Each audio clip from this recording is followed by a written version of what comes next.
마태복음 10장 24절로 33절.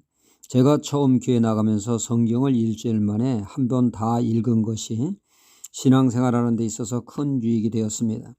제가 교회에 나갈 때만 해도 저희 집안은 불교를 믿고 있었기 때문에 부득불 신앙적인 갈등이 있을 수밖에 없는 상황이었습니다. 제가 교회에 나간다는 것을 알게 된 아버지께서 어느 주일날 교회 가려고 나서는 저에게 어디를 가느냐고 하기에 교회를 갑니다 라고 답을 했습니다.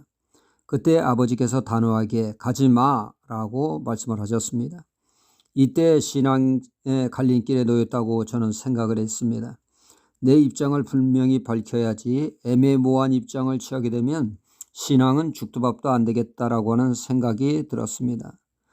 이때 분명한 나의 신앙 입장을 밝혀야 할 때였지요. 아버지와의 묘한 신경전을 벌이고 있을 때 저에게 강하게 사로잡은 말씀이 하나 있었습니다. 일주일 동안 성경을 말씀은 다 읽었는데 분명히 기억되는 딱 한 말씀이 있었는데 그 말씀이 바로 오늘 말씀의 32절로 33절의 말씀이었습니다. 누구든지 사람 앞에서 나를 시인하면 나도 하늘에 계신 내 아버지 앞에서 저를 시인할 것이요 누구든지 사람 앞에서 나를 부인하면 나도 하늘에 계신 내 아버지 앞에서 저를 부인하리라. 이 말씀에 의지해서 아버지께 분명히 말씀을 드렸습니다. 죽어도 교회 갑니다 하고는 뒤도 돌아보지 않고 교회를 향해 나아갔습니다. 그때 그 말씀을 생각나게 하시고 붙들고 나가게 하신 것은 하나님의 큰 은혜가 아닐 수가 없죠. 그로 인해 6년간 아버지와 영적 싸움이 시작되었습니다.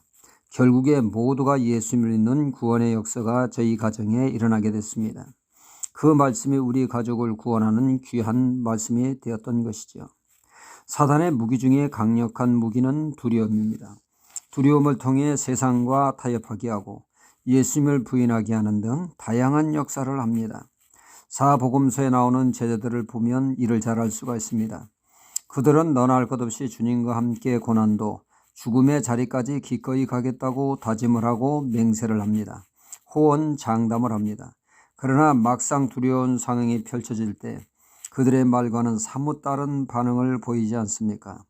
주님 앞에 큰소리친 베드로에게 여종이 당신도 예수와 한패지 내가 다 알고 있어 하자 죽음의 두려움에 휩싸인 베드로는 손사래를 치며 사람 잘못 보았다고 나는 예수의 예자도 모르는 사람이라고 굳고 부인을 합니다.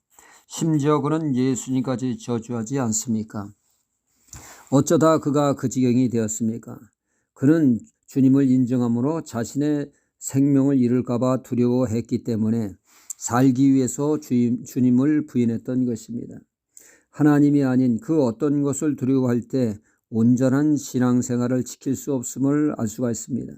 그러기에 예수님은 전도하러 가는 제자들에게 박해와 그 어떤 생명의 위협 앞에도 절대로 그들을 두려워하지 말라고 하신 것입니다.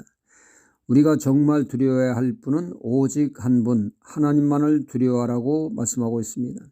하나님을 제일로 두려워할 때 우리는 끝까지 신앙을 지키고 변함없는 한결같은 신앙 고백을 하는 사람이 되어집니다. 여종 앞에서 죽을까 봐 사시나무 떨듯 덜덜덜 떨면서 주님을 부인했던 베드로가 사도행전에서 보면 당시의 최고 권력기관인 사내들의 공의 앞에서 그는 예수를 전하지 마 하는 강력한 그 위협을 받습니다. 하지만 베드로는 예전의 베드로가 아니었죠. 이제는 하나님만을 절대 두려워하는 자로 거듭난 베드로는 눈 하나 깜짝이지 아니하고 그들을 향해 또렷하게 자신의 입장을 분명히 밝혔습니다. 보고 들은 것을 전하지 않을 수 없다. 하나님의 말씀을 듣는 것이 옳으냐 아니면 사람의 말을 듣는 것이 옳으냐 너희는 판단하라 하며 그는 하나님을 두려워하는 자로서 그 어떤 위협 앞에도 무릎을 꿇지 않는 하나님의 사람이 되었습니다. 주님은 오늘 말씀에 이런 자세를 취하라고 우리에게 말씀하고 있습니다. 신앙은 단지 취미 삼아 믿는 것이 아니라는 것이죠. 신앙엔 요령이 있을 수 없다는 겁니다. 신앙은 생명 걸고 믿는다는 것입니다. 생명 걸고 하나님만을 두려워하는 신앙이 될 때 우리의 신앙은 끝까지 그 신앙의 순수함을 지키게 되고 승리하는 신앙이 될 수 있습니다. 그러기 위해서는 성령의 힘을 힘입어 나아가는 신앙이 될 때 사도행전의 베드로처럼 분명한 신앙 고백을 통하여 승리하는 멋진 신앙이 될 줄 믿습니다. 할렐루야.